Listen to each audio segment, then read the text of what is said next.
Hello everyone, and welcome to No Filter, the show where I like to do news, reviews, reactions, and rants. And I actually retired for the day. I was done recording for the day. I just did the final episode of Telltale's The Walking Dead final season, and then this popped up. Layers of Fear 2. If you don't know, this might be an unpopular opinion. Oh, there's a fucking spider on my green screen, freaked out. This might be an unpopular opinion, as I know a lot of horror main YouTubers didn't like it that much, but Layers of Fear 2, or well, Layers of Fear 1, sorry. Layers of Fear 1 was actually my favourite horror game. Yep. So with that being said, this might be really, really exciting for me, so let's go. Hey everyone, this is Alessandro, and I am here with Ronnie Hobbs, the creative director at Gun Media, and we're here to play Layers of Fear 2. How's it going, man? Good. It's awesome. It's awesome to be here. So yeah, thanks for letting me stop by and show you the game. Yeah, cool. This is obviously the sequel to Layers of Fear, which was something of a, I guess, a sleeper hit. You know, it just sort of came out of nowhere and like it really scared a lot of people. So it must be pretty exciting to sort of get the sequel out, as opposed to the original game, which focused more on like a sort of an aspiring artist. It's very kind of lucid. lucid An actor in this game. That is you're correct. an actor. So yeah, like you said, part one was heavily inspired by art. This one inspired by film. So you play an actor who's been invited to take part in a movie by a very eccentric director, of course, played by Tony Todd, Candyman. So you'll hear his voice a lot. A little spark is all it takes. Oh my god. Set the human soul on fire. As soon as you board the ship, unfortunately, your past trauma and loss start to take over. So as you're trying to struggle to prepare for this role, you slowly start to descend into madness, and it's up to the player to figure out what these memories are, what's going on, is this real, is it not? So that's really where we're at right now, and kind of the basis for about what you're about to see. An act of creation always begins with an act of destruction. We have 3 endings in the game, by the way. So based on decisions that you make, So it's done. You'll get 1 of 3 endings. One of these decisions I'm about to show you right now. One life ends, another begins. One life ends. Do I want to see this? The right one.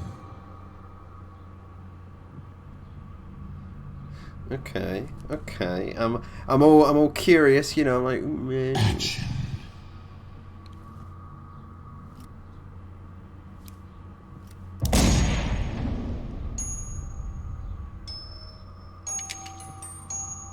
The simple task and the The wind-up music box, I love it. Truth, It's so eerie. instinctive, pure. That'll do for now. The main cabin that you start in, you'll revisit that after each chapter, and that's where you'll find your collectibles, similar to Layers of Fear 1. Yeah. The art room. It must be pretty challenging trying to sort of like make a sequel to a horror game because in a lot of ways, like I think fans sort of like can get a sense of what the type of experience will be, and in some ways that could sort of maybe lessen the scares. So can you talk a little bit about, you know, sort of how you wanted to approach, like, you know, things? I disagree with that, simply because I know it's made as a horror game, but I definitely took it more as a artistic driven experience. I think that's why I like it so much compared to like everyone else, because I didn't see it as a horror game. I definitely saw it as an experience. Things differently with this game? Right away, we should tell you that this is not the stories aren't linked. You know, you don't have to enjoy the first game to understand this one. If you have played the first one, there's a lot of lore elements and Easter eggs that carry over, but other than that, it's a completely separate world, completely separate story. I think a lot of the reason why Bloober chose a cruise ship is because it is so different than like a house, which would have been the easy thing to do. Just move to another mansion and play with a new character. So by taking it aboard this ocean liner, we have this combination of tight confines and outside area too, which is kind of open. So it's a nice mixture. It makes sense. So yeah, it's about just making it bigger and better, you know, the Ironically. second time around, and that is a challenge because people tend to expect that they learn your tricks. You know, Bloober's really, really great at the ever-changing environment. This guy's really emphasizing, like he's kind of really digging into a one-track mind idea here, the struggles and problems. Which is you turn around, something's not there, you turn around and it's back again. And you're about to see some of that. Really, the whole team just tried to take that up a notch.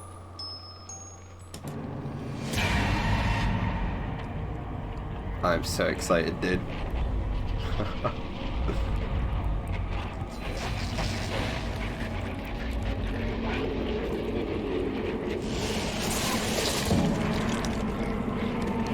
Oh, it's gonna be nuts, isn't it? It's gonna be nuts.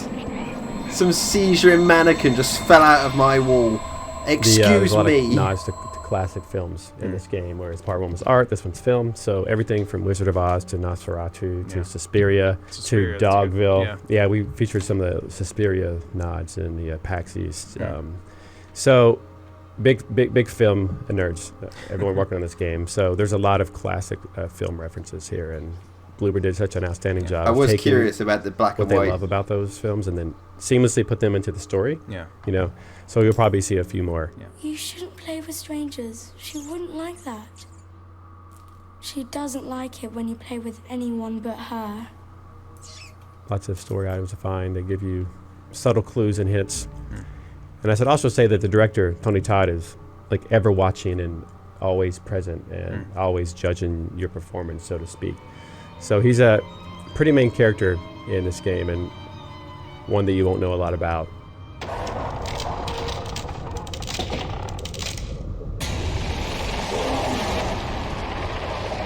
So that's our first thing we're going to look at today, and that was the Formless Man.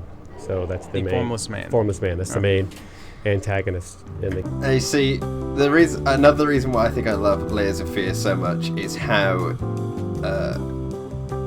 just sensory overload it gets in an absolute flicker of an instant. And I don't mean jump scares. I mean, like, I think about the room.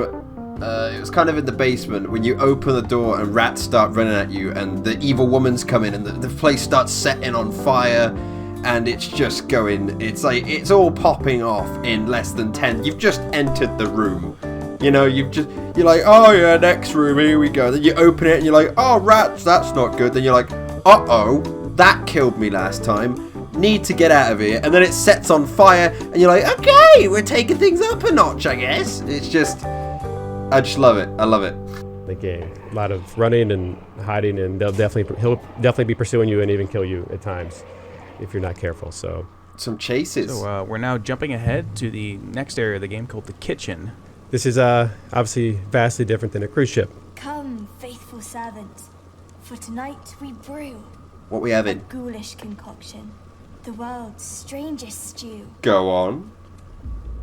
So like I said, this is just one of the different environments that people assume that Layers of Fear 2 is just Layers of Fear 1 on a cruise ship, and that is not the case at all. So it's up to you to, once again, figure out these memories and see if you can figure out this classic film nod that we're about to take part Sound in. a little bit insecure about that.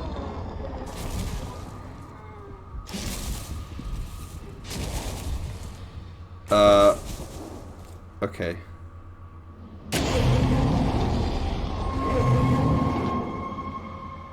I wouldn't know. I'm not heavy. Again, just like it's such a challenge making a good horror sequel. So, in a lot of ways, you have to examine what made the original good, but also try to expand upon that in a bigger way.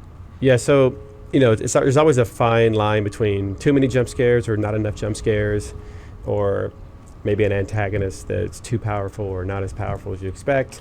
You always have to keep players on edge, and thankfully Bloober's incredible with that, and there's a lot of tension and a lot of dread that's built up throughout some of these scenes that we haven't shown yet. And the visual style too, I think, goes a long way. There's nothing like this visually on the market, in my opinion. Even the story, I mean, there's a lot of great stories out there like Edith Finch, and I could go on and on, but this is one of those stories that I had to read the script about 35 times. Wow. I mean, it was a lot of reading on the script, and then it clicks, and you're like, oh, okay. So there's a lot of hidden meaning and undertones. So we're jumping ahead one more time to see one of the later sections of the game called the bedroom, which is seems to be way more creepy than the last one, which is saying a lot. Yes. So this is obviously very, very unique house, as you can tell by the architecture. Once again, pulled from classical film love. There's definitely a lot of characters involved in this scene, which you don't know who they are yet, and you won't know until maybe the very end of the game. I will say, it's one of those types of stories where there's probably going to be no direct answers provided. You're going to have to replay it or so go twisted. online and talk to other people and figure out Like, there's not a lot of hand-holding. I don't expect to understand this fully, especially considering it's going to be so influenced by, like, say, classic film, which I am not a critic or an advocate of. I'm not, you know, like a filmography explorer in any way, so I'm probably not going to get all well, yeah, that's that old thing. I'm probably not going to get that much, but that doesn't mean I'm still, like, not going to love it or anything. I'm going to love it. Yeah. Here, so that's one of the things that Bloober loves about their stories. Is, you know, And again, this has multiple endings, so Yes. A choice you may a benign choice actually that at the beginning may Yep. have some severe consequences like towards yes, the late definitely, game. yeah. So this is also a very puzzle-heavy room, so that's why we wanted to show this to you guys today. It's super unnerving seeing like all these sort of NPCs interact. Put it there. Yeah, Little scum. You were always bad luck. A blight upon this family. I give everything. And what do I get in return? I like that A voice. little gratitude. A little heart. Is that too much to ask? A lucky break. An ace up my sleeve. That's all I need. as you might have That's guessed, so the story's cool. very, very heavy and very, very emotional at times. And I feel like this game seems to put you in a greater sense of confusion. A lucky break. An ace up my sleeve. That's all I need. I'm gonna need to get some better headphones for like I play this. guessing everything you see. Yeah. I would say that's correct. Yeah, it's taken what Bloober had done with Layers Fear 1 and Yeah. probably, increased it double. I mean, Yeah. there's a lot of confusion and Subverting expectations, I yes, guess. yep.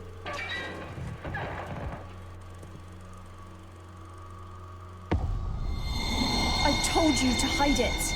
I told you to keep it safe. How could you let him take it? It's all we have left of her. This is what I'm about to say is a rant against developers or gaming as a whole, not just this particular thing.